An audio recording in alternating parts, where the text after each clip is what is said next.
आई असो, वडील असो, भाऊ असो, कोणालाच नाही ते बघणार. जातीचा प्रश्न नाही इथं. तर अजितदादा, तुम्ही हे असं स्टेटमेंट देण्यापेक्षा तुम्ही मनोजदादांना जर कन्व्हिन्स करू शकले तर करा. कारण पण तुम्ही जर मनोजदादांचे आतापर्यंतचे बघितले, अजितदादा आपण बघा की सरकारलाच मदत व्हावं म्हणून मनोजदादाची नेहमी भूमिका राहिलेली आणि जोपर्यंत आरक्षण भेटत नाही तोपर्यंत करणार आहे. आता इथं तुम्ही बघितलेलं आहे 99.99% मराठा समाज हा त्यांना फॉलो करतोय. त्यामुळं मनोजदादा जरांगे जोपर्यंत म्हणत नाही कायदा सुव्यवस्था बिघडायची नाही, कायदा हातात घेतला, पहिले कायदा समजून घेतला आणि कायदा हातात घेतला. कोणता वडील जर या विरोधात गेले तरी तो माणूस ऐकत नसतो.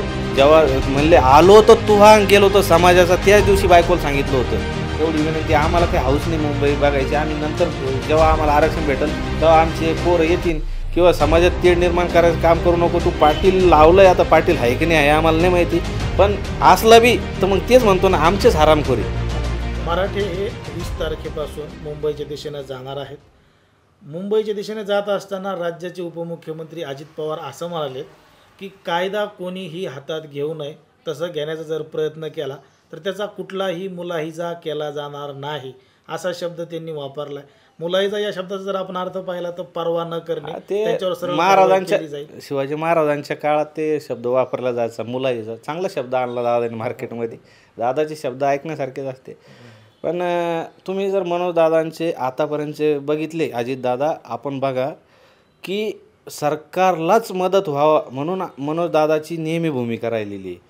म्हणजे कायदा सुव्यवस्था बिघडू नये ही काळजी मनोजदादा घेत आहे. त्यामुळंच त्यांनी शांततेचं आंदोलन, म्हणजे 20 तारखेला जी दिंडी काढते तर ती शांततेतच काढतेत आणि शांततेतच येणार आहे. मुंबईला आल्यानंतर काय झालं, इथून जे आवाज द्यायला किंवा तुमच्या मंत्र्यांना इथे यायला जेवढे हॅरेसमेंट व्हायची तर ती वाचावं म्हणून दादा डायरेक्ट तिथं तुमच्या समोरासमोर तिथं येऊन आमरण उपोषण करणार आहे आणि जोपर्यंत आरक्षण भेटत नाही तोपर्यंत करणार आहे. आता इथं तुम्ही बघितलेलं आहे त्यांचा 99.99% मराठा समाज हा त्यांना फॉलो करतो आहे. त्यामुळं मनोजदादा जरांगे जोपर्यंत म्हणत नाही कायदा सुव्यवस्था बिघडायची नाही तोपर्यंत बिघडणार नाही. तर अजितदादा, तुम्ही हे असं स्टेटमेंट देण्यापेक्षा तुम्ही मनोजदादांना जर कन्व्हिन्स करू शकले तर करा. कारण जोपर्यंत त्या व्यक्तीकडून स्टेटमेंट येत नाही एकही मराठा कायदा हातात घेणार नाही. कायदा हातात घेतला, आम्ही कायदा हातात घेतला, पहिले कायदा समजून घेतला आणि कायदा हातात घेतला. कोणता? डॉक्टर बाबासाहेब आंबेडकरांनी जो संविधान लिहिलं आहे तो कायदा जो ज्याच्यावर आपला भारत देश चालू आहे तो आम्ही हातातही घेतला आणि डोक्यातही घेतला. त्यामुळं मराठ्यांच्या कुणबी नोंदी सापडल्या. आता जर आपण पाहिलं तर ज्या पद्धतीनं अजित पवार बोलले त्याच पद्धतीनं मनोज जरांगे पाटील यांनी सुद्धा त्यांना उत्तर दिले.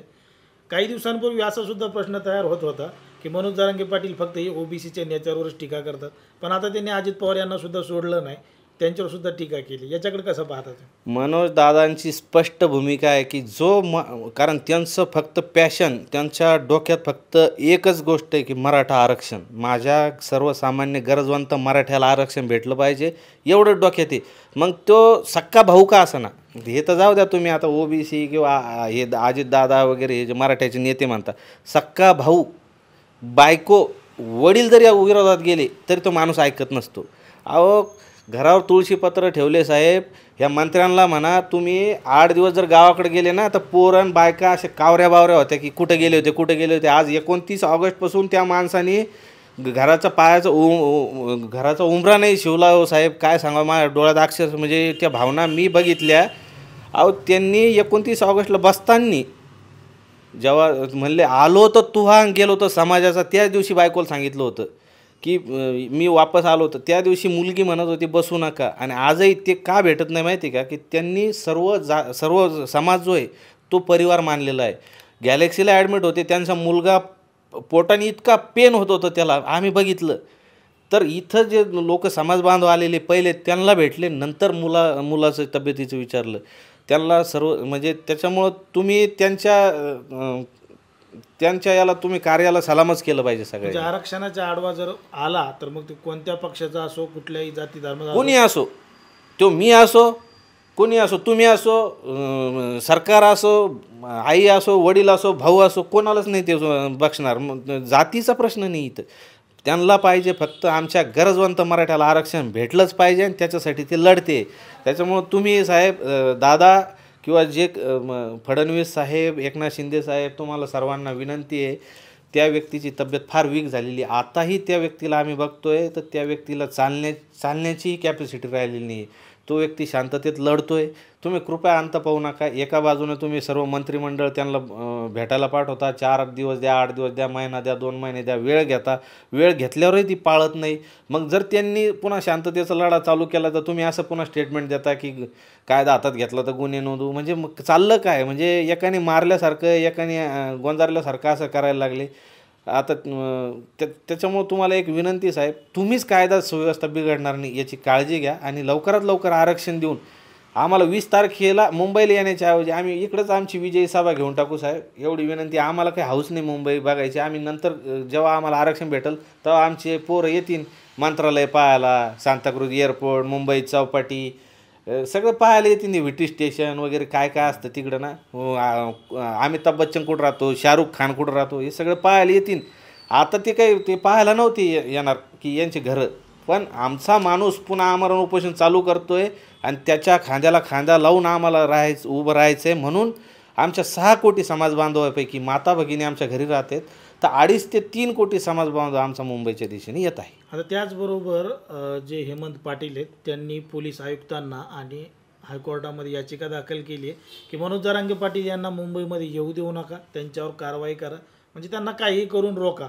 तर या गोष्टीकडे तुम्ही कसं पाहता? आता काय झालं, जेव्हा नरेंद्र मोदी साहेब जेव्हा PM डिक्लेअर झाले त्यावेळेला बी असे ते हलक्या प्रसिद्धीवाले ना, जर समजा अशा मोठ्या व्यक्तीवर बोललं की त्याला प्रसिद्धी मिळते ना, हे असंच कोणीतरी नया है व डायलॉग नव्हता चालला कधी. हे असं कोणीतरी नवीनच आलं आहे त्याला तर कधी तो का म्हणतो म्हणे की साहेब हे यांना आवरा, पोलीस आयुक्ताला त्यांना म्हणते यांना आवरा, दंगली घडतीन.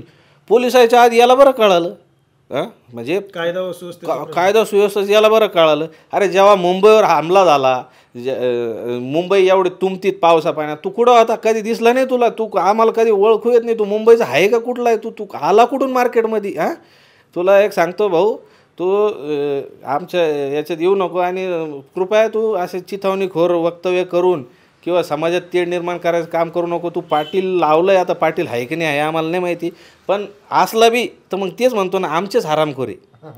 तर आम्ही इतर जाती धर्माच्या विरोधात नाही. आधी आम्ही आमची नीट